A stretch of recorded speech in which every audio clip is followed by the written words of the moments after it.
एक बार नजर डाल लेते हैं एशियाई बाजारों की शुरुआत से और इस वक्त हम देख रहे हैं कि मजबूत शुरुआत हो रही है एसजीएक्स निफ्टी की। करीब 106 अंक ऊपर एसजीएक्स निफ्टी दिखाई दे रहा है और बाकी इंडाइसेस पर भी नजर डालें तो यहाँ पर भी जो शुरुआत है वो अच्छी दिखाई दे रही है। कॉस्पी की बाजार हल्के लाल निशान में है, लेकिन बाकी सभी इंडाइसेस को देखेंगे तो वहां पर आज का काफी अच्छी शुरुआत होते हुए नजर आ रही है, मजबूती देखने को मिल रही है। और वजह यह है कि कल जिस तरीके से विदेशी संकेत आए उसके बाद हम देख रहे हैं कि एशियाई बाजारों में भी आज रुझान अच्छा है।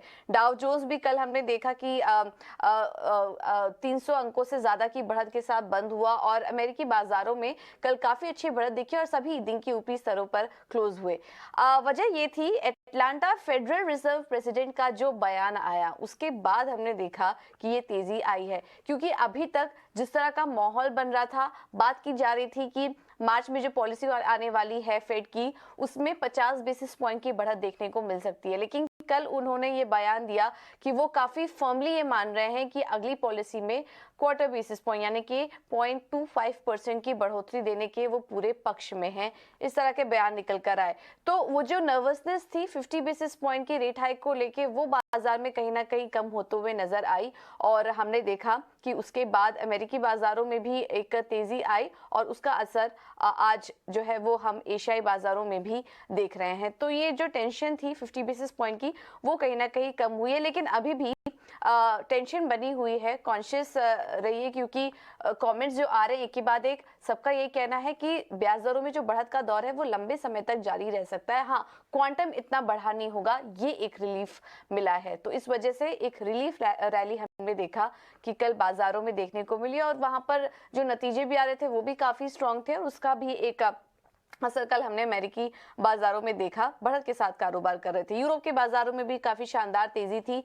वहां पर जो हाल फिलहाल में महंगाई के आंकड़े आए, मूड खराब हुआ, लेकिन कल फरवरी में यूरोजोन महंगाई की दर में कमी देखने को मिली। जनवरी से 8.6% से घटकर 8.5% का आंकड़ा आया फरवरी में मंथ ऑन मंथ, और उसकी वजह से हमने देखा कि यूरोपीय बाजारों में भी तेजी थी। अब कमोडिटी मार्केट और बॉन्ड मार्केट भी उसी पर रिएक्ट करते हुए नजर आए। हालांकि ब्याज दर में बढ़त का दौर है वो तो जारी ही रहेगा। इस वजह से हमने देखा कि 10 ईयर यील्ड्स 4% के ऊपर ही बरकरार थे। डॉलर इंडेक्स सपाट कारोबार कर रहा था, लेकिन यूएस जॉब डेटा के बाद सोने में हमने हल्की नरमी देखी और डॉलर इंडेक्स दायरे में ही कारोबार कर रहा है।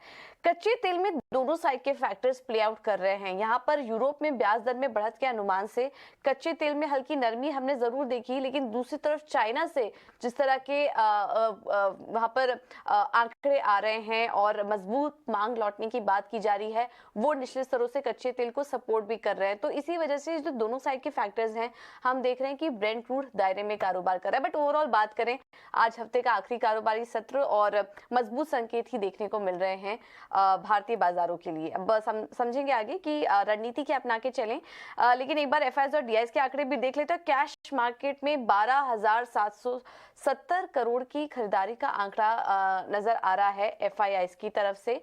इसके अलावा डीआईआईज की बात करेंगे तो कैश मार्केट में 2028 करोड़ का ही आंकड़ा है। इंडेक्स फ्यूचर में बिकवाली, लेकिन इंडेक्स ऑप्शन में भी अच्छी खरीदारी एफआईआईज की तरफ से नजर आ रही है। तो एफआईआईज वापस से बाजार में यहाँ पर लौटते हुए दिखाई दे रहा है बड़ी खरीदारी के साथ। अब हम देख